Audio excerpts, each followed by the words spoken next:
Ang dilim sa gilid ng mataas na pinto ay malambot at maalat. Amoy ng ulan na tumitigil sa mga kanal, ng kahoy na pinapaso sa loob ng gusali, at ng isang jazz na tumatagos mula sa loob ng restaurante. May mga ilaw na parang maliit na bituin. Nakayuko siya sa gilid ng pinto, nakasuot ng itim na jacket na may logo ng delivery company. Hawak ang kahong, may pagkaing nakalagay pa ang init. May isa pang bagay na nakaimbak sa kanyang mga daliri. Isang pulang marka sa pagitan ng kamay at pulso. Isang pamumugto sa pisngi na pinipigilang kumalat bilang luha. Hindi siya umiiyak ng malakas. Natutong itago ang tunog ng pagod sa lalamunan, kaya ang mga luha ay tahimik na pumapatak sa sahig, tumatakip sa mga alitaptap ng ulan habang siya'y nagpapanggap na inaayos ang strap ng bag. Ilang sahig ang layo sa isang mesa na may tanong ng ilaw at basong puno ng pulang alak. Nakaupo ang isang lalaki na hindi dapat nagtataka sa eksena na iyon. Siya ay kilala sa mga gulong na umiikot sa ilalim ng mga pangalan. May mga bulong-bulungan tungkol sa kanya sa mga eskinita ng lungsod. Pero sa gabi na iyon, ang katauhan niya ay simple. Isang tao na puso'y nakabukas sa isang bagay na hindi madalas nabubuksan. Pinagmamasdan niya ang delivery girl, ang paraan ng pag-angat ng kanyang balikat, ang pagkikiskis ng hintuturo sa palad, ang pag-aayos ng buhok na parabang pinapawi ang isang tunog na hindi niya kayang sabihin. Para sa isang sandali, ang mundo ng ilaw, alikabok at jazz ay tumigil.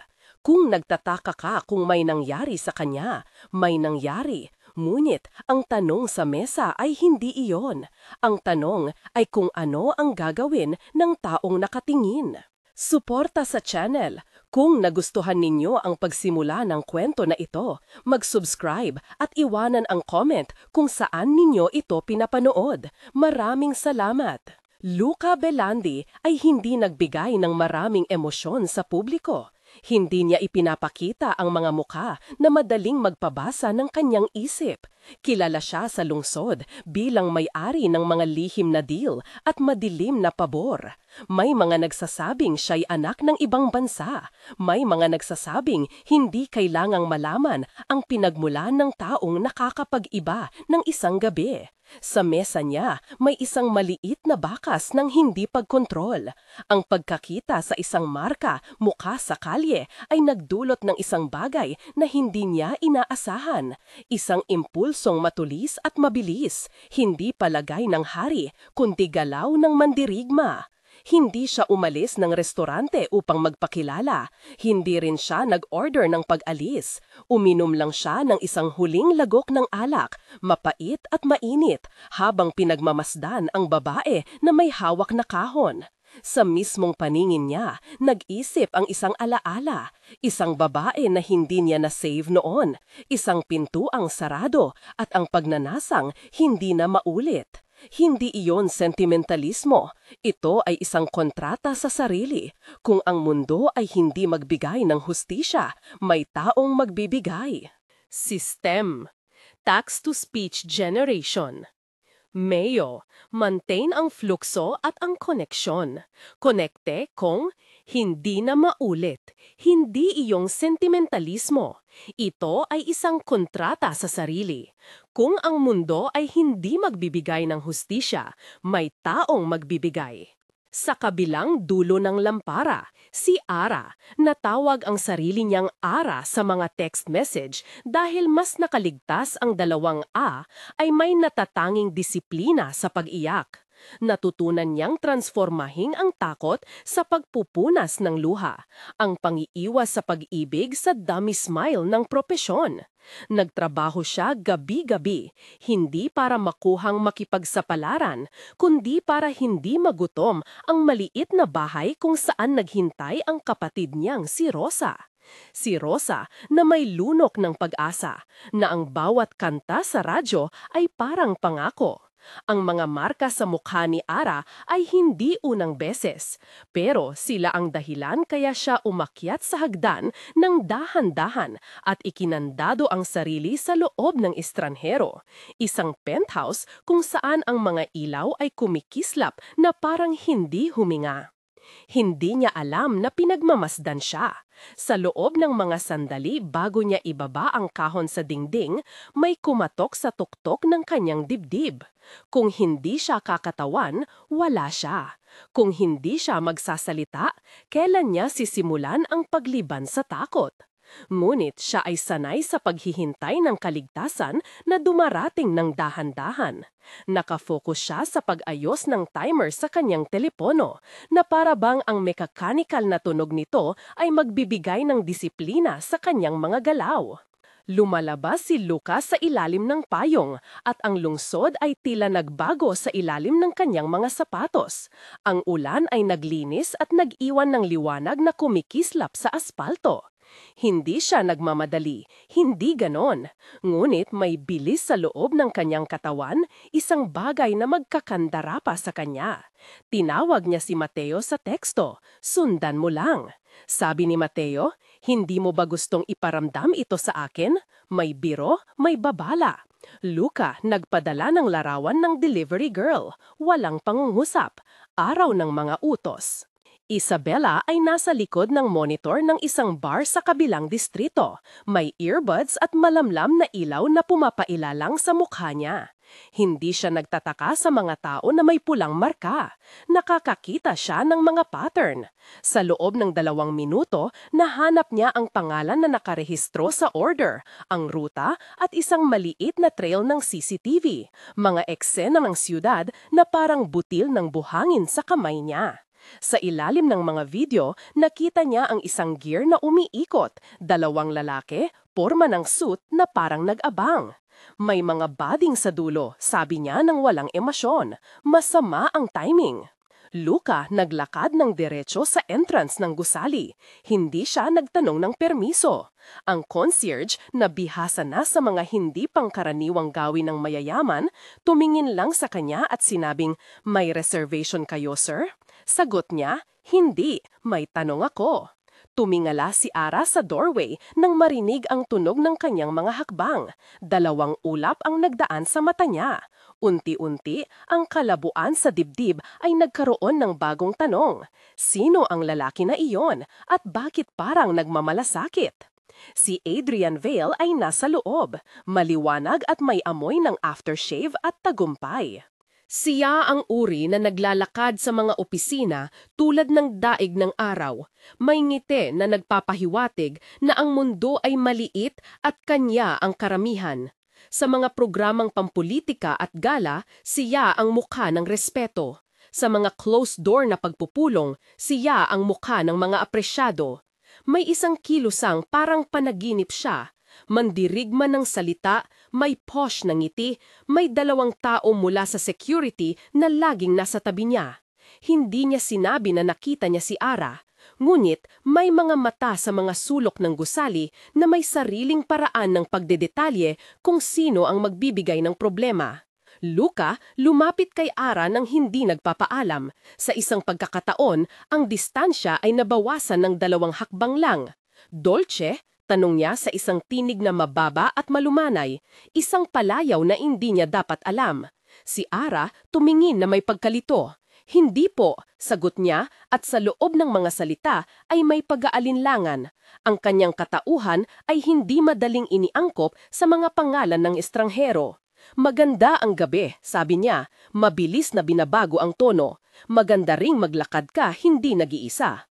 Hindi si Luca ang nag-aalok ng proteksyon dahil sa alinmang press release. Nag-aalok siya dahil may isang bagay sa tanaw niya na naputol, isang hukay ng hindi pagtalakay at ang kagustuhan niyang isara ang hukay ay mas malaki kaysa sa kanyang karamihang disiplina. Si Ara, sa likod ng kahon, nag-scan ng pagpipili. Maaari siyang tumakbo, maglakad palayo at magtangkang mawala. Maaari siyang tumawag ng mabilis sa kapatid.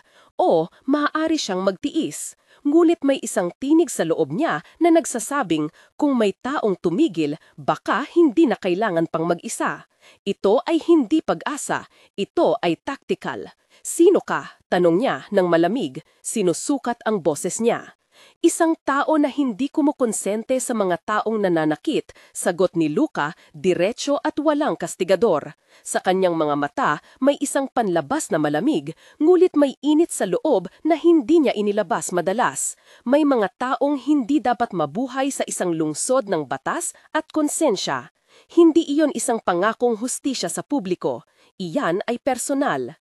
Hindi nagtagal, naramdaman ni Ara ang pag-ikot ng mundo. Isang tao sa likod niya, ang isa sa dalawang security, ay tumingin ng mahigpit. Ang balak ng mga lalaki ay maringal.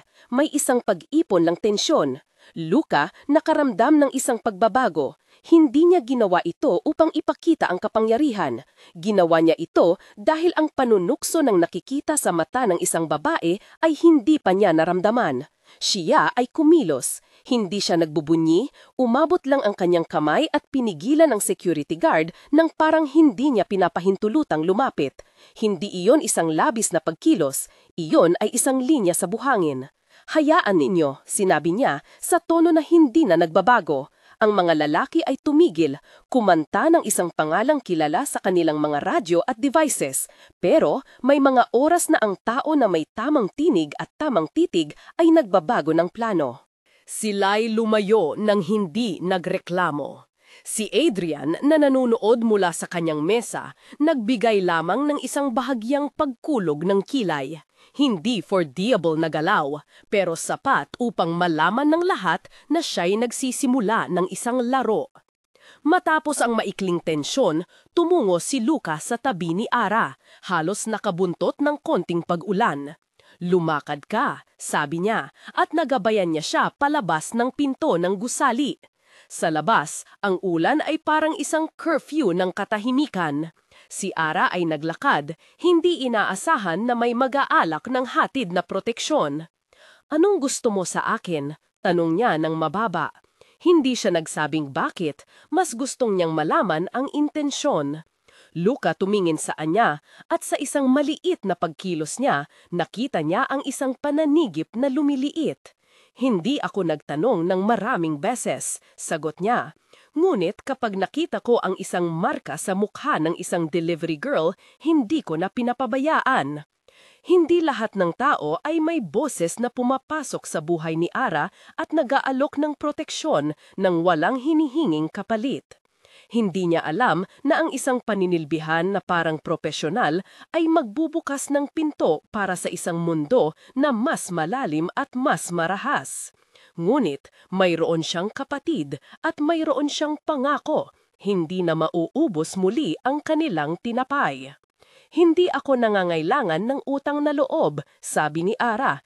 Ikaw rin, hindi ka kailangang mag-file ng kaso para sa akin. Hindi iyan ang punto, sagot ni Luca. Ang punto ay hindi ka mag-isa. Ang paraan ng kanyang pagsasalita ay hindi mapang-akit. Ito ay kompulsoryo, isang utos na nakabalot sa isang alon ng katiyagan.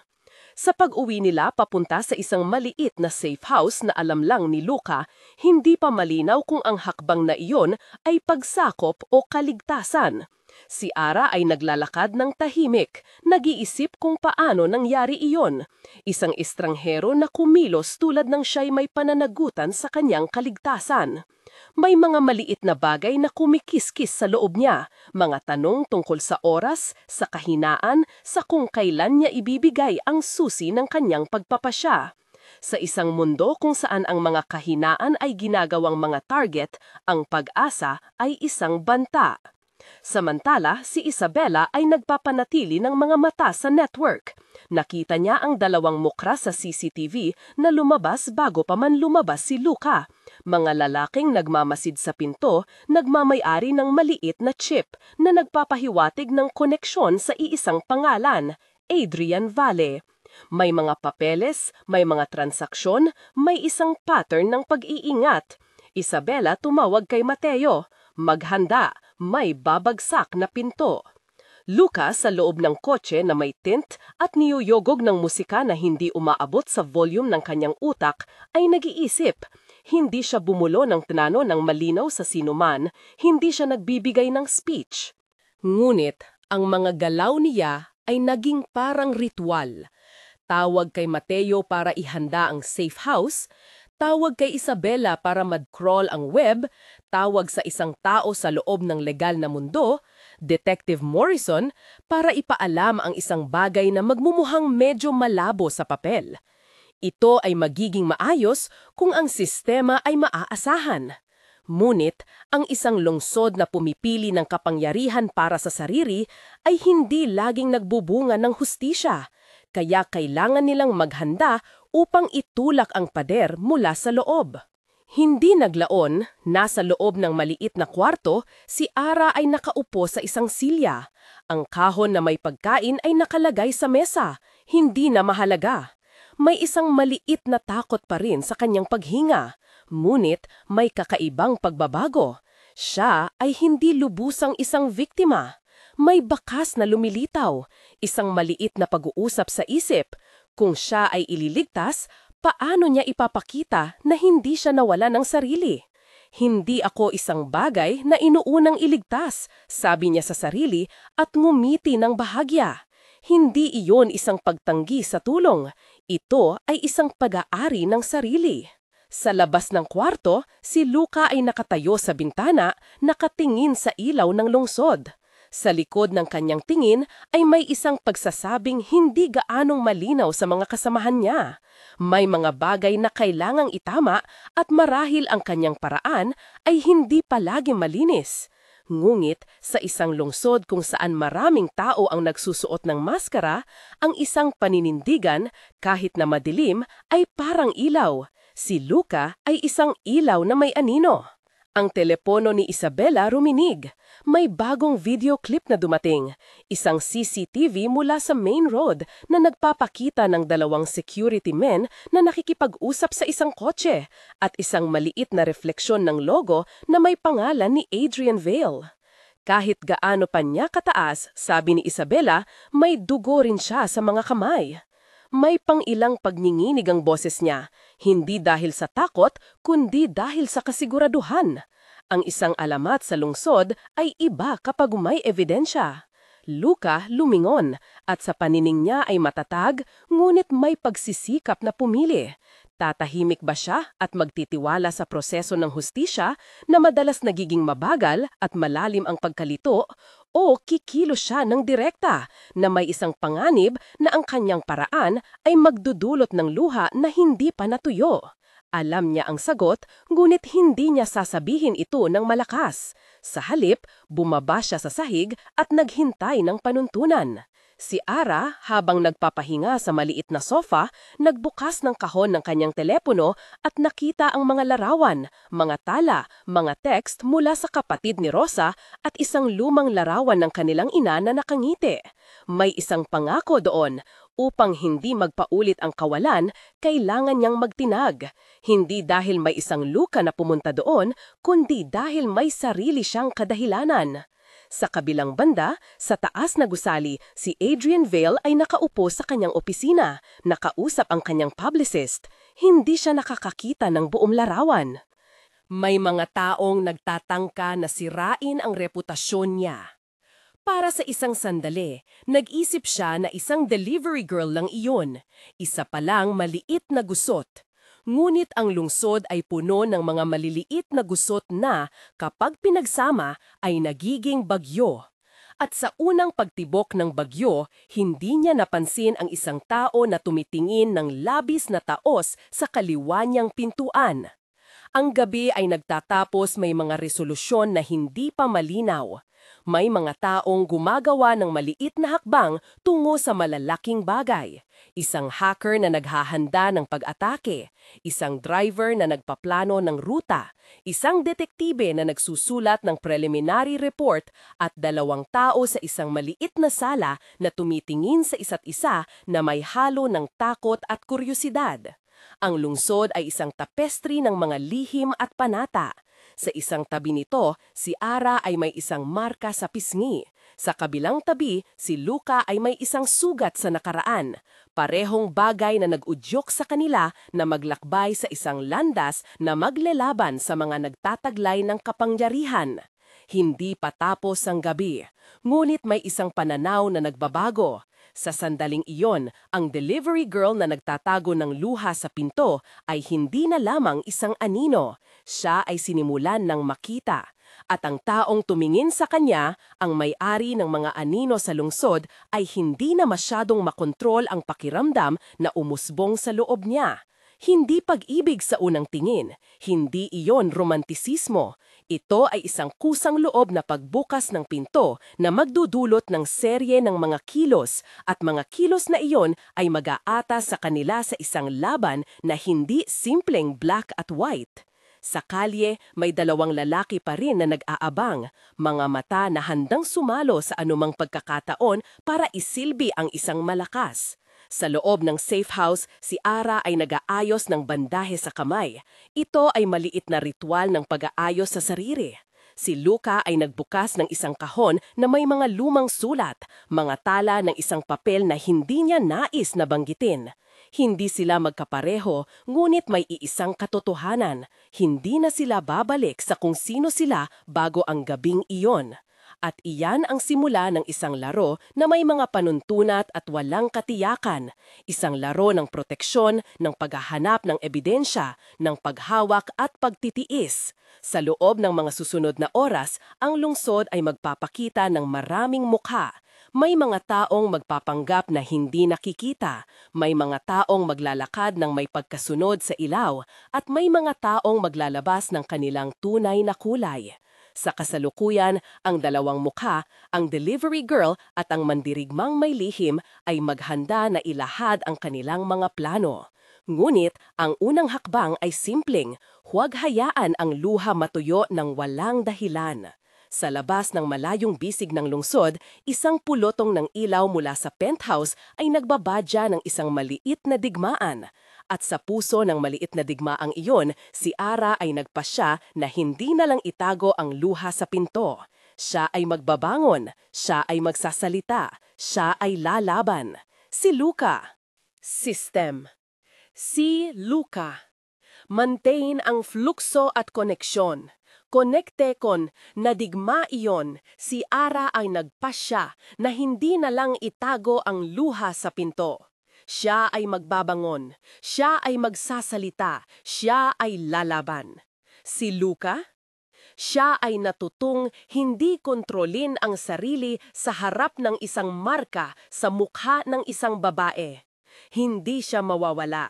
Hindi rin siya magpapakita ng walang paghahanda. Ngunit may isang bagay na mas matanda kesa sa kanyang mga plano. Ang pangako na hindi na siya papayagang muling maglaho ang isa pa. Ang lungsod, mabuti man o masama, ay malalaman ang tunog ng kanilang pagpasok. Paalam sa katahimikan ng isang ordinaryong gabi. Ang mga susunod na sandali ay magiging hindi ordinaryo. Ara huminga ng malalim at pinisil ang garasol ng kanyang banda. Ang maliit na sala ng safe house ay umiikot sa mga tahimik na tunog. Ang orasan sa dingding na may malumanay na tiktak. Ang malabong hiss of refrigerator sa kusina, ang malayong rumble ng trapiko mula sa kalye. Ginapos niya ang isang lumang tuwalya sa ibabaw ng mesa, sinisiguro na hindi matatabunan ng luha ang mga sulat at larawan na natagpuan niya sa telepono. Ang mukha ng kanilang ina, nakangiti sa larawan na may payak na liwanag ng tanghalian, ay naging isang uri ng pagkakakilanlan. Sinasalamin nito ang panata na hindi niya maalis. Luka tumayo, ang mga daliri niya pinipikit habang binubuksan muli ang isa pang sulat. Lumang papel, tinta na bahagyang kumupas. Sa itaas noon, may isang pangalan at petsa na tumatago sa kanya. Hindi ito tugma sa mga simpleng galaw ng nakaraang buhay niya bilang isang mandirigma ng mga anino. Mayroong pulang hibla ng isang lumang kasunduan, isang pagkakasala na hindi pa natatapos. Bawat pangungusap sa liham ay parang tubig na kumakawala mula sa isang lumang sugat. Pumipintig, nagbubukas. Ano ang nakasulat dyan? Tanong ni Ara, matining ngunit tumitig sa pinto. Hindi ka pa handa, sagot ni Luka, ngunit hindi niya matakpan ang pagkabalisa sa boses. Ang pangalan ng taong responsable sa pagkamatay ng ama ko lumilitaw dito. Ayon sa sulat, may koneksyon siya sa isang kumpanya, isang proyekto na nagdulot ng pag-atras ng maraming pamilya. Ang pangalan, Vale. Ang salita ay bumagsak sa pagitan nila na parang isang kahoy na biglang nabiyak. Si Adrian Vale, may-ari ng mga gusali, ng mga subsidiary, ng mga eksklusibong penthouse. Ang pangalan na iyon. Para kay Luka, hindi ito simpleng politika o negosyo. Ito ay personal. Para kay Ara, ito ay patupon na ang mga dahilan niya ay mas malalim kesa sa isang delivery na naputol. Hindi nila kailangan ng mas maraming ebidensya para magsimula. Ang lungsod ay tumanaw sa mga lihim na sila lang ang may hawak ngayon. May ibang paraan maliban sa paghaharap kaagad, tanong ni Ara. Ang isang kamay ay naglapas sa mesa patungo sa kahon kung saan nakalagay ang mga text at larawan. Hindi ako isang reporter, hindi ako taong may koneksyon sa media. Paano ako magpapalabas ng totoong kwento laban sa isang tao gaya mo? Luka nangingiti ng malabo. Hindi mo kailangang maging reporter, kailangan lang nating makahanap ng isa. May isang lumang takilala, may access sa isang maliit na news outlet na hindi nasusupil ng pera at takot. Magpapadala ako ng kopya ng lahat. Ipapakita natin ang larawan, ang sulat at ang thread ng mga text. At kung hindi siya susunod, dadalhin natin ito sa ibang paraan. Ang kanilang plano ay simple sa diwa pero delikado sa anyo. Makahanap ng taong maglalabas ng kwento, magtakda ng isang meeting point sa lungsod at magpalitang palihim ng material. Kung gagana, maaari nilang ilabas ang pangalan ni Vale sa liwanag at ang lungsod ay magkakaroon ng dalawang posibilidad, magtatalo at maglilinis o magsasara at magtataboy ng hindi komportable na mga sagot. Samantala, sa itaas ng lungsod, si Adrian Vale ay naglakad ng pabilog sa kanyang penthouse. Ang pangunahing kanto ng silid ay puno ng mga modelo ng gusali, mga blueprints at mga maliliit na parangal na hindi kumukupas. Sa ilalim ng kanyang mga kuko, pulbos ng lupa ng konstruksyon. Sa ilalim ng kanyang balat, isang pag-upo ng pagkabahala. Hindi niya ganap na intindi ang damdamin na sumisiksik sa kanya mula nang makita niya ang delivery girl, ngunit alam niya ito ay hindi isang bagay na dapat niya palampasin. May lumapit sa kanya ang publicist, may hawak na tableta. May tumawag, sir, isang anonymous source na nagsasabing may video at screenshots na kumakalat tungkol sa ang babae mula kagabi. May mga larawan at text. Kung totoo, maaaring masira ang PR. Iniisip nila na dapat nating itong harapin ngayon. Adrian huminga ng malalim, tumingin sa malayong ilaw ng lungsod. Hindi lang reputasyon ang nakataya, bulong niya. Sino ang may higit na dahilan para pagsikapan itong itigil?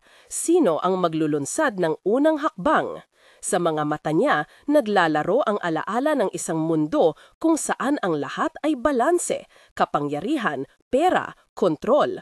Ihanda ang security, hanapin ang girl. Hindi lahat sa loob ng pangkat ni Adrian ay tapat sa kanya. May mga nag-uusap tungkol sa kahihinatnan. May iba naman na nasanay na gumana sa dilim sa pamamagitan ng pagbabayad o pagbabanta. Ngunit para sa anya, ang ideya na may nagtatangkang ilahad ang kanyang mga diagram, ang kahubaran ng isang imperyo ay isang pambabasa ng code na hindi niya papayagan. Sa kabilang dulo ng lungsod, ang hacker na kilala bilang Sable ay nakaupo sa isang maliit na apartment, maraming monitor ang nagliliwanag. Ang mga kamay niya ay kumikilos ng mabilis sa keyboard. May isang taktikal na mapa ng network sa isang screen at isang live feed ng CCTV sa isa pa. Target, safe house, primary vector, router ng kapitbahayan, bulong niya sa sarili at bumos ang code sa screen. Hindi siya nagtrabaho para sa adiksyon ng gawain, siya ay nagbenta ng serbisyo. May kliyente, may pera, may dahilan, at pera ang babaeng iyon sa mga larawan, hindi niya kailangang magmalasakit. Malapit naman, si Ramon, ang driver, nagbabalangkas ng ruta sa likod ng steering wheel ng kanyang leased van. Ang kanyang mga kamay ay may marka ng langis, ang mga mata niya ay matalim. Lahat ng ruta ay may blind spot, sabi niya, at tinuro ang mapa sa screen ng phone. Kung may gawain, kailangang tiyakin na walang trace. Checklist, exit points, choke points, alternate rendezvous. Kung may gagawin tayo, dapat mabilis at malinis. At sa isang pulisiya, Detective Reyes, isang lalaki na may pagod na mga mata at biro sa dila, nagsusulat ng preliminary report sa kanyang lumang laptop. Nakita niya ang unang ulat tungkol sa insidente, isang delivery girl, isang penthouse altercation, isang mandirigma na may sugat. Ipinapasa niya ito sa kanyang table, ngunit may isang anino sa gitna ng kanyang dokumento. May mga pulang nota mula sa opisina ng interno na humihiling na kontrolin ang distribution. Hindi siya madaling sumunod sa mga utos na parang hindi patas. Ngunit ang kanyang koleksyon ng pagpapasya ay humahati, talino at katapatan sa isa, takot at seguridad sa isa pa. Sa labas ng safe house, ang dalawang lalaki ay nagmamanyobra.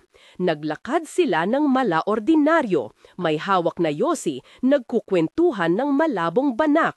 Ngunit ang mga mata nila ay iginuhit pababa, kalakip ng profesional na pagsisiyasat. Hindi sila turista. Sila ay bahagi ng isang mas malawak na network ng mga tao na gumagawa ng trabaho ng iba, mga tagamasid, tagahawak. Ang lungsod ay may lugar para sa kanila. Anong gagawin natin? Tanong ni Ara, tumayo at naglakad papunta sa bintana. Mula roon, nakikita niya ang ilaw ng kalye at ang dalawang anino na gumagalaw sa kanto. May malinaw na mabilis silang lumapit, pinapabilis ang mga hakbang. Hindi tayo pwedeng manatili dito habang nasa labas ang dalawang iyan. Luka lumapit, inilagay ang sulat at larawan sa loob ng isang lumang sobre. Maghintay tayo hanggang gabi ng Miyerkules, sabi niya. Darating ang reporter sa Fortune Cafe. Ipaadala ko ang digital copy sa kanya ngayon. Gagawin ko sa pamamagitan ng encrypted drop. Pagkatapos, kung hindi kumilos ang institusyon, aayusin natin ang susunod na hakbang. Nakikinig ka pa rin? Bumulong si Ara. Sino ang magsasabi na hindi sila magkakaroon ng tao sa kafe o magpapadala ng mga taong magbabantay sa atin? Luka tumango, kaya tayo may plano B, at C, at D. Kung kailangan, ako na ang pupunta. Ikaw ang may personal na koneksyon. Kung magagalaw, ikaw ang dapat gumawa ng ingay. Ako ang hahawak ng likod. Nagtagpo ang kanilang mga tingin, isang kasunduan na hindi nangangailangan ng pangakong salita. Ang bawat isa ay may dala-dalang bigat at maliit na pag-asa. Ang lungsod ay hindi na normal para sa kanila. Sila ay humarap sa isang sistema. Muntik nang maistorbo ang katahimikan ng isang malutong na tunog. Ang pintuan ng safe house ay hindi ganap na nakalak. Isang anino ang dumila sa gilid ng pintuan at isang malabong boses ang nagsabing, "May tao ba sa loob?" Si Ara agad na lumapit, hawak ang banda sa kamay. "Sino ka?" tanong niya, ang boses niya may paggigil. "Walang dapat inyong gawin," ang tugon, at hindi ito tunog ng isang casual na bisita. Ang mukha ng lalaki sa pintuan ay isang halo ng tawag ng trabaho at estranhero. May hawak siyang flashlight. Ang mga mata niya ay hindi nag-aalangan. Sa likod niya may dalawang anino, mga lalaking nasa labas kanina. Sa isang iglap, ang mga bagay na iniisip nila kanina, pagpapadala ng ebidensya, pagpupulong sa reporter, mga sulat, ay naging maliwanag na posibilidad ng pagmamadali. Ang buhay nila ay nabalik sa isang linya ng tensyon, isang sinulid na maaaring bumigti o maglubog. Luca mabilis na tumayo at inilagay ang sobre sa loob ng kanyang coat. "Ako ang lalabas," sabi niya, at tumayo na para harapin ang pintuan. Sa isang sandali, naganap ang isang maliit na pagkakaunawaan sa kanilang mga mata. Kung lalabas siya, siya ang maaaring humila ng pansin. Kung hindi, kakailanganin nilang lumusot sa likod. Ang lalaki na nakatayo sa pintuan ay tumingin kay Luca, nag-aral sa kanya. "Maganda kung makikipagtulungan kayo," sabi niya. "May order kami mula sa isang kliyente para tiyakin na walang sagabal, para sa kapakanan ng lahat." Ang tono niya malumanay, ngunit may pahiwatig na hindi mapapasukan. Luca kumapit ng bahagya. "Sino ang kliyente?" Ang lalaki tumahimik ng saglit at sa halip na tumugon ay nakapiring ang kanyang kamay pababa. "May mga oras na mas mahusay na hindi maituro ang pangalan," sabi niya. "Para sa inyong kapakanan, mas mabuting sundin. Kung hindi, mararamdaman ninyo ang bigat ng paghihigpit." Sa labas, isang sasakyan ang dumaan, nagpahinto at tumakbo ang ilaw nito sa gilid ng sahig. Ang mamaanino ng lalaki ay lumaki at lumiliit sa pader. Ang pagsasalarawan na iyon ay parang isang malabong pelikula. Ang lungsod, ang mga anino, ang maliit na silid na puno ng mga planong malaki. Si Ara tumingin kay Luca at sa mata niya ay may malinaw na sagot, "Hindi kami susuko." Luca tumango at sa parehong sandali ay kumatok ang kanyang telepono. Isang mensahe mula sa isang walang pangalan. "Huwag ipagpatuloy, ito ay mapanganib." Kasunod noon, isang link ang dumating. Sa loob ng link, isang imahe, si Ara sa pintuan habang inilabas ang sobre. Naglaho ang simpleng katiyakan na mayroon silang mga sandata. Ang kanilang mga kilos ay mino-monitor. Ang boses sa labas ay naging mas mababa at may isang tahimik na ngisi na maririnig sa pagitan ng mga lalaki. "Nakikita namin kayo." Ang salitang iyon ay dumampi sa kanila na parang malamyos na hangin na malamig at matalim. Luca mabilis na tiningnan ang bandage sa kamay ni Ara at biglang inalayan siya ng isang bagong plano. Ilang segundo, sabi niya, "Bukas ang bintana sa likod. Ako ang lalabas sa likod, kukunin ang pag-adis. Dalhin mo ang papel at panatilihin itong nakatago. Kung may dumating, tumakbo ka papunta sa alley sa kanan, sa lumang bakanteng warehouse. Makikita kayo doon." Ara tumitig sa kanya, ang boses malumanay ngunit malinaw. "Kung hindi ka babalik." "Uuwi ako," sagot ni Luca nang walang pag-aalinlangan. Ngunit ang parehong dalawang salita ay may lakas ng panata at takot. Sa kabilang banda ng lungsod, si Adrian ay nag-order. "Huwag kami magpakita ng mahina. Kailangan nating malaman kung ano ang inihahing materyal. Protektahan ninyo ang building. Alamin kung sino ang nagbahagi." May mga kamay na sumunod, may mga hacker na magbubukas ng screen, may mga driver na ihahanda ang ruta. Ang lungsod ay naguunat sa magkabila ng mga plano. Ang pintuan ng safe house ay bumukas ng bahagya at ang dalawang lalaki ay sumilip lamang, parang mga pusa na naguhukay sa gubat. Sa loob, si Luca ay lumusong patungo sa bintana. Ang puso tumibok mabilis sa dibdib. May mahahabang hakbang na kanyang tinahak mula sa ilaw ng sala papunta sa anino ng likod na bakuran. Sa labas, ang hangin ay malamig at may bahagyang amoy ng ulan. Ang kalye ay may mga ilaw na kumukutin, mga bintana na may liwanag, mga oto na dumadaan. Sa loob ng parehong segundo, ang telepono ni Ara ay muling umilaw, isang tawag. Ipinakita ang numero, unknown. Ang sala ay naging malamig ng isang gantong pagkakataon. Ara tumingin kay Luca at walang sinasabi, mga salita na pinalitan ng aksyon. Inabot niya ang telepono at pinindot ang green. Hello? Mahina ang boses niya. Walang tugon sa loob ng ilang segundo. Pagkatapos, isang boses na pamilyar ngunit hindi binanggit ang pangalan. Kung mahal mo ang iyong buhay, huwag pumunta sa cafe bukas. May taong nagmamasid. Ang linya nagsara bago siya nakareply. Sa isang iglap, ang buong plano ay kumapit sa hangin tulad ng mga papel sa kalye, pinapasan ng unos. Luca na nasa labas ay tumalikod, nakita ang dalawang anino patuloy na nakamasid sa pintuan at mabilis nagpa siya. Mayroon lamang isa pang solusyon, gumalaw na ngayon. Ngunit paglabas niya, isang sasakyan ang kagyat na tumakbo pababa sa kalye at huminto. May mga ilaw na nagliliyab. Ang dalawang lalaki sa pintuan ay biglang umatras, tumakbo palayo at naglaho sa kalye. Sa loob ng 2 segundo, piling ng mga piraso ng gabi, sa pagitan ng pinto, sa nakaingay na lungsod, sa pagitan ng 2 tao sa maliit na sala, may dunong na umaakay. May isang bagay na susubok sa kanilang mga limitasyon at magpapatunay kung sino sila. Handa na? Tanong ni Luca habang nagmamadali siya papunta sa likod na bintana.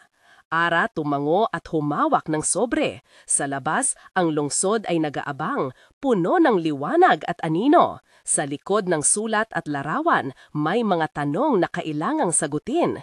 Sino ang gagawa ng unang hakbang? Sino ang maglalabas ng katotohanan? Sino ang magbibigay ng hustisya? Ang sagot ay hindi darating ngayon, ngunit ang mga unang hakbang ay nasimulan na. Luca tumalon mula sa alinman mang anino at nagdikit sa dingding ng bakanting tindahan. Ang mga sapatos niya kumikiskis sa basang semento. Narinig niya ang tahak ng gulong kapag ang sasakyan huminto sa kanto. Mabigat, mabagal, may ilaw na nagliliyab sa salamin. Hindi taxi, hindi karaniwang SUV. May mga tinting ang bintana at sa loob ay kumikislap ang isang gitnang lampara, parang mata na nakaantabay. Huminga siya nung dalal, pinilit pakalmahin ang sarili. Naiisip niya ang plano. Lumabas, kunin ang pag-alis, ihatid ang signal pabalik. Ngunit ang larawan sa mensahe, si Ara na nakatayo sa pintuan ay hindi basta snapshot, mukhang live feed. Isang kamera ang nakakita sa loob ng safe house.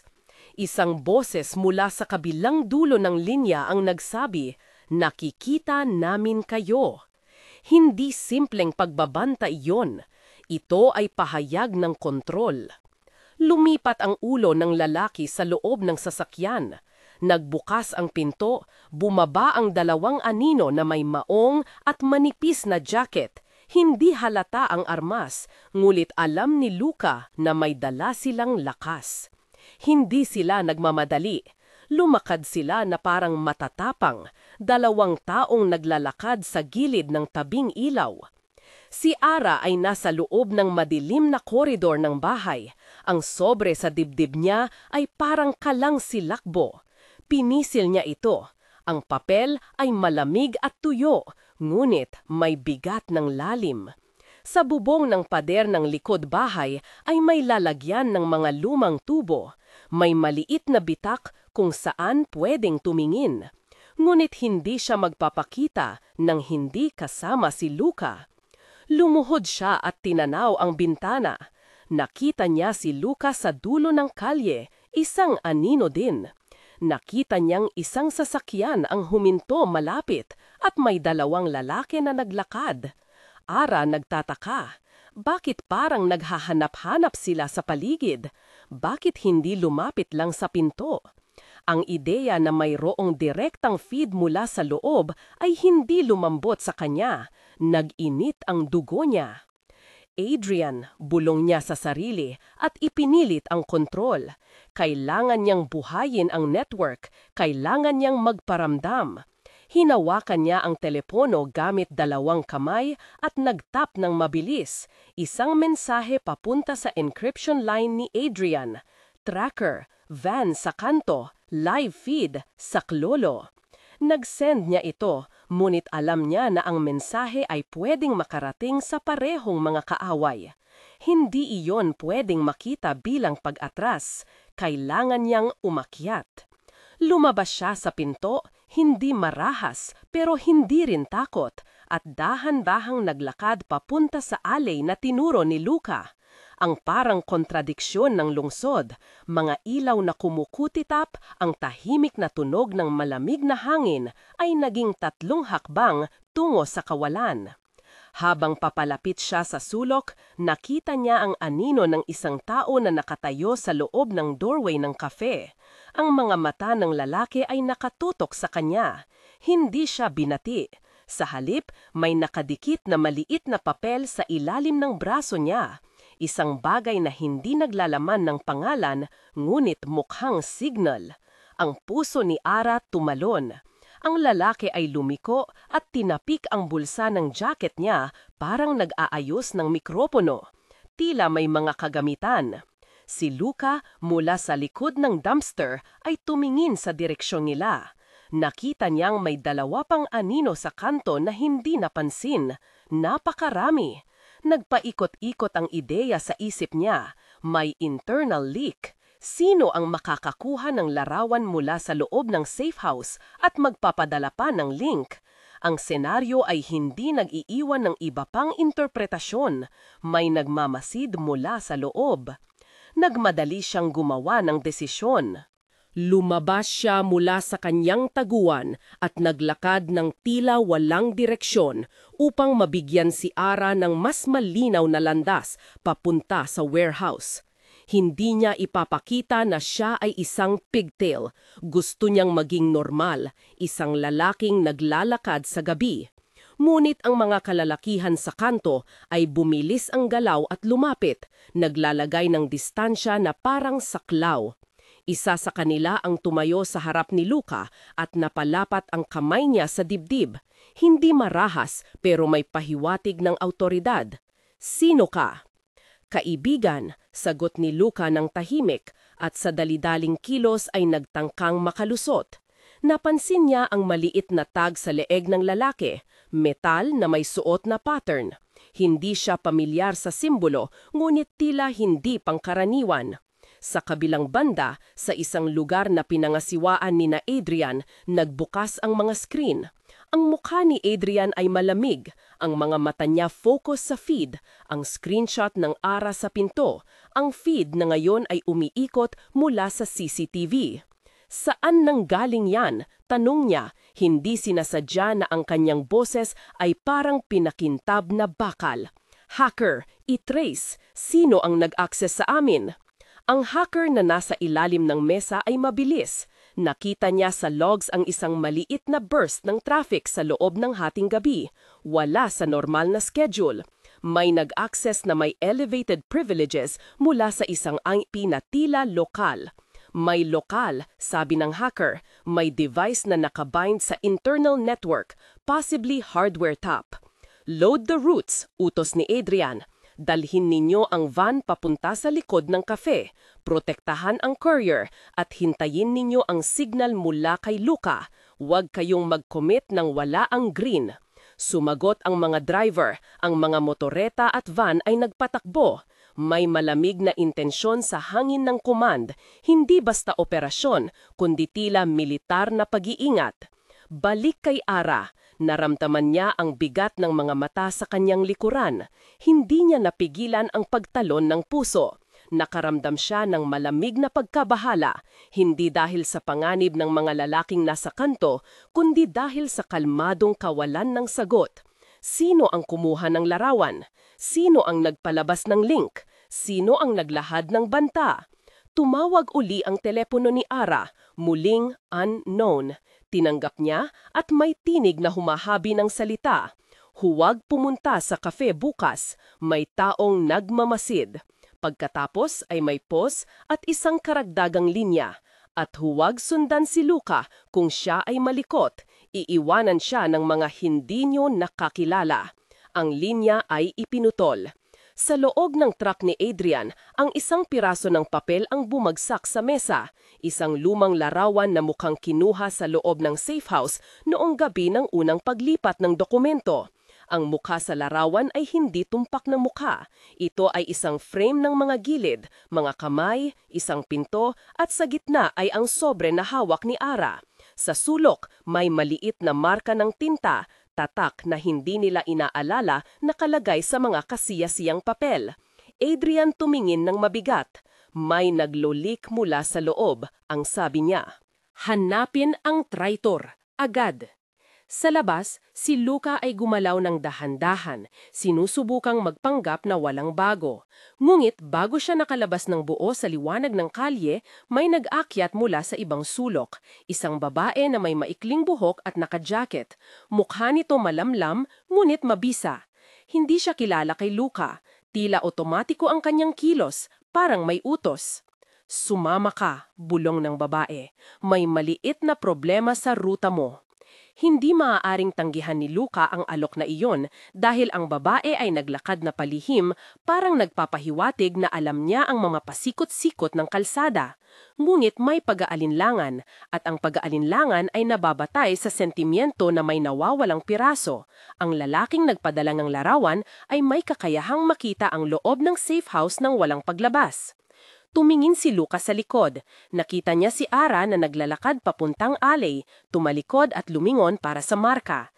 Sa mga mata ni Ara, may tiyak na pag-asa at takot na magkahalo. Ang sobre ay naroon pa rin. Ang lungsod ay parang nag-adjust sa bilis ng paghinga nila, pinapabilis ng mga problema.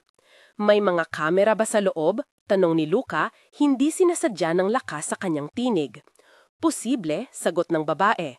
Ngunit hindi iyon ang punto. May taong pinapansin ng live ang inyo. May access sa feed na huminto sa anin. Huwag mo munang isiping ligtas ang safe house.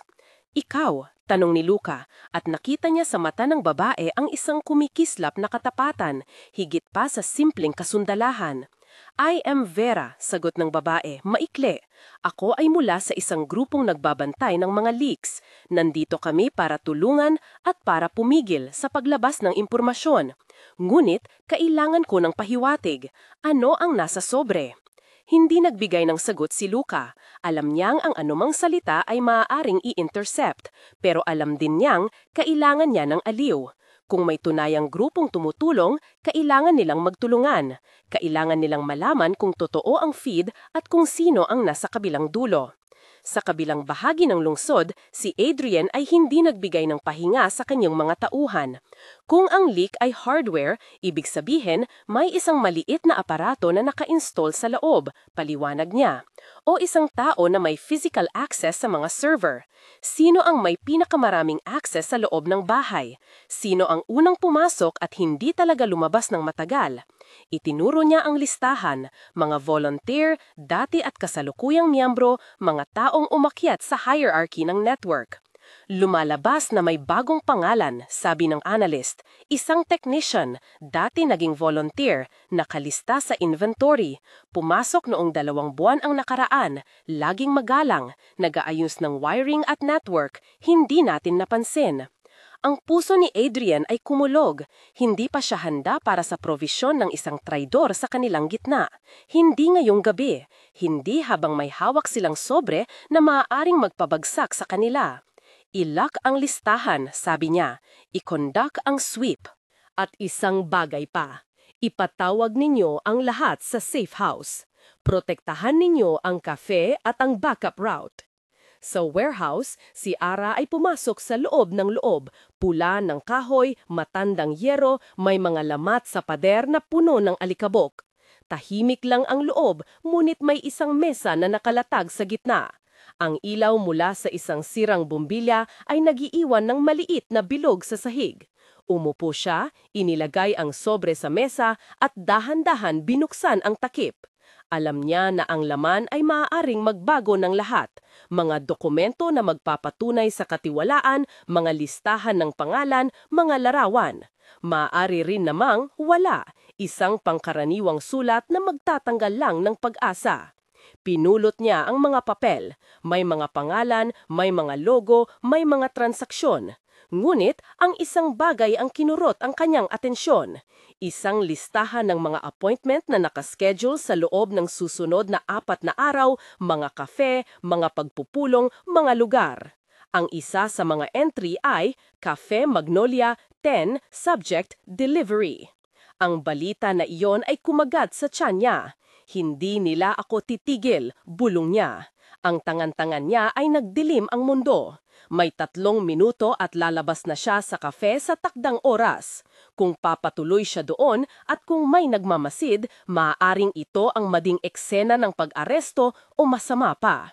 Kahit ganon, may isa pang papel sa sobre, isang maliit na larawan na hindi ninuman ang gumawa ng pagkakamali, isang Polaroid na nagpapakita ng sulok ng sala ng safe house at may maliit na natatanging marka sa gilid ng mesa, parehong marka na nakita nila sa footage. Sa likod ng Polaroid, may isang tuldok na may tinta, parang isang code. Hindi niya alam ang ibig sabihin, ngunit alam niya na ang taong kumuha ay malapit at alam niya na kailangan nilang kumilos. Tinawagan niya si Luca, walang sagot. Sinubukan muli, wala pa rin. Sa parehong sandali, may malakas na tunog sa labas, parang metal na tumama sa bakal. Ang pintuan ng warehouse ay bumuka ng mabilis at may 2 silhouette ang pumasok. Ang isa ay nasa loob ng jacket, hindi si Vera. Ang isa ay may mahabang buhok at mukhang pagod. Ang kanilang mga mata ay nakatutok kay Ara, ngunit may ibang intensyon. "Ikaw ba si Ara?" tanong ng isa sa kanila. "Oo," sagot niya, ngunit ang boses ay matapang. "Sino kayo?" "Mission update," sagot ng babae na may buhok. "Hindi maganda. May nag-ambush sa kanto. Ang mga trackers nila ay live feed. Kailangan mong umalis ngayon. Dalhin ang sobre at huwag huminto." "Naasan si Luca?" tanong ni Ara. Ngumiti ang babae ng may pagod. "Sino pa? Nasa labas, gumagawa ng diversion. Pero hindi natin masasakyan ng oras. Masyado kang nasa panganib dito, kailangan mong sumunod sa bagong ruta." Ang mga salita ay malinaw, ngulit may kulang. Kung si Luca ay gumagawa ng diversion, mabuti. Ngunit kung ang diversion na iyon ay may kamalian, kung siya ay nahuli, ano ang magiging kapalit? Ang mga tauhan ng grupo ay kumikilos ng may koordinasyon. Ngunit ang presensya ng babae at ng iba pa ay nagpahiwatig ng isang mas matimbang na plano. Mayroon silang backup. May ibang grupo na pumapasok sa eksena at hindi lahat ng mga linya ng komunikasyon ay nasa kamay ni Adrian. Lumapit sa lamaryo ang isa sa mga lalaki at iniyabot ang isang maliit na device kay Ara, isang maliit na transponder. "Ito ang gagamitin mo," paliwanag niya. "Kapag kumonekta ka na sa signal, ililigtas ka nito mula sa tracking. Ngunit may limitasyon, 3 minuto lang. Gamitin mo ng maayos." Tinanggap ni Ara ang maliit na gadget, naramdaman ang kakaibang init ng metal. Ilang segundo ang lumipas, pagkatapos ay naramdaman niya muli ang bigat ng pagkakataon, ang bigat ng responsibilidad. Kung gagamitin niya ito sa kafe, maaaring siya ay makaligtas o baka mas nakikita siya ng mas malinaw. Sa malapit na eskinita, si Luca ay nasa isang masakit na titigan na may 2 lalaki. Ang isa sa kanila ay ngumiti ng malamig. "Hindi ka lantarang kriminal," sabi nito. "Kahit ganon, marami kaming mga tanong. Sino ang nagbigay ng sobre? Sino ang mga kasama nyo? Bakit may mga dokumento na nag-iikot na maaaring magpabagsak ng maraming tao?" Luca tumango, ginagamit ang 5 segundo para mag-isip. Ang kalagitnaan ng kalsada ay parang larangan ng maliit na desisyon, magtiis at maghintay ng backup o magsakripisyo at subukan na isalba si Ara. Nagpasya siya. May oras kayo, bulong niya, at sa isang maligsing kilos ay tinanggal niya ang kanyang jacket at inihagis sa kaliwa, nagsabing, "Tingnan niyo doon." Mulit ang plano ay hindi perpekto. Ang isa sa mga lalaki ay mabilis ang reflex. Nahuli niya ang jacket at na-flip ang tela. May maliit na papel na nakadikit sa loog. Isang sinadyang signal. Ang lalaki ay tumawa at nagdahan-dahang lumingon. At sa sandaling iyon, nagkat si Luca sa mukha ng kalir. Tumakbo ng may bagong layunin. May ilang puting ilaw ang nagliwanag sa itaas. Isang signal sa isang bandang kanto. Ang mga lalaki ay nagpadadpad, nagkagulo. May mga ingay ng motor at isang maliit na pinto ang nagbukas na parang inabutan. Sa kabilang dulo ng kalsada, may isang van na nag-accelerate. Hindi ang kanilang driver, ngunit ang backup. Ngunit bago pa tuluyang makatakas si Luca, may kakaibang tunog. Isang patak, isang maliit na paggiling tulad ng bakal na humahakis sa hangin. Isang maliit na kawad ang lumabas mula sa jeep at tumapat sa gulong ng motor. At sa loob ng ikot ng isang mahigpit na segundo, may naglahong na bakas ng langis. May nakita siyang tingining sa bintana ng isang gusali, isang mukha na hindi niya inaasahan. Ang puso niya ay tumibok ng malakas at ang pagtakbo ay napigilan. Napaluhod siya sa gilid ng daan, tinakpan ang ulo para magtago at ang mundo ay naging isang serye ng malilinaw na detalye. Ang tunog ng paghinga, ang alikabok na gumagapang sa hangin, ang ilaw ng pulang signal. Sa loob ng kafe, ang orasan ay kumikilos. System. May 40 minuto bago ang delivery na nakaschedule. Ara ay may transponder at ang sobre. May mga tumatakbo na mga mukha sa likod ng mga pinto, mga taong hindi nila lubusang kilala, mga bagong dating na nagbibigay ng lakas. Ngunit kahit na may backup, may isang tanong na bumababagag. Sino ang kumuha ng larawan ng kanya sa pintuan? At higit pa, sino ang nagdisenyo ng pagkain ng pera at kapangyarihan na sisirain ang kanilang gawain? Ang lungsod ay patuloy na huminga sa gabi, mga ilaw na bumibisyon sa dilim. Sa bawat hakbang ni Ara, sa bawat galaw ni Luca at sa bawat utos ni Adrian, may mga linya na pinutol at binubuo muli. Sa ilalim ng lahat, may isang serbisyo ng tao na naguutos, ang katotohanan. Ngulit ang katotohanan ay hindi maglalakad ng kusa. Kakailanganin nila itong hilahin palabas kahit gaano paman karimlan ang agam na nakabalot dito.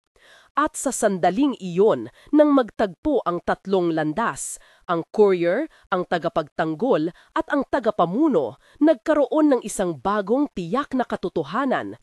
Hindi nila lang nilalabanan ang mga kalaban nila, nilalabanan nila ang isang sistema na matagal nang nakatutok sa pagdidikta kung sino ang dapat magbago. At ang sistema na iyon ay may mga mata sa loob ng kanilang bahay. May dumating na mensahe sa encrypted channel ni Adrian, isang screenshot ng van na nagpapakita ng driver na kumikislap sa liwanag, si Luca. Ngunit sa tabi ni Luca, may mukha ng isang babae na hindi nila kilala. Ang screenshot ay may caption, "Traitor Detected." Sa parehong sandali, may mahinang tunog ng sirena sa di kalayuan. Hindi agad, ngunit sapat upang magdulot ng alarma. Ara, pindilit ang maliit na transponder sa ilalim ng mesa, dahan-dahang pinindot ang isang maliit na buton. Isang maliliit na ilaw ang kumikislap, pula, dilaw, berde. 3 minuto. 3 minuto ng pagkaasa na ibinigay sa kanya ng maliit na piraso ng metal. Si Luca sa gilid ng kalsada ay nag-umpisang magpatakbo muli. Tinatawid ang ilaw papunta sa direksyon ng warehouse. Hindi alam kung may sumusunod pa, ngunit ang kanyang isip ay malinaw. Kung siya ay kailangan magbuwis upang maipasa ang sobre, gagawin niya. Kung ang sinumang nasa kabinang dulo ay may live feed, kailangan nilang mahanap kung paano ito pinapadaloy. Sa mga screen ng kanilang operasyon, isang mapa ang nag-zoom out. May mga ruta, may mga checkpoint, may nakapaskil na mga pangalan. May isang punto na namumukod tangi, isang address na dati nilang binisita bilang safe house. Ngunit sa gitna ng maliliit na marka, may isa pang maliit na tuldok, isang markang hindi nila napansin noon, isang pangalan na hindi dapat naroon. Ang gabing iyon ay hindi magtatapos agad. Ngunit sa lumalawak na espasyo ng lungsod, sa magkakabilang dulo ng gabi, may isang bagay na malinaw. Ang unang hakbang ay nasimulan, at ang susunod na hakbang ay magdidikta kung sino ang makakakita ng liwanag at sino ang mawawala sa anino.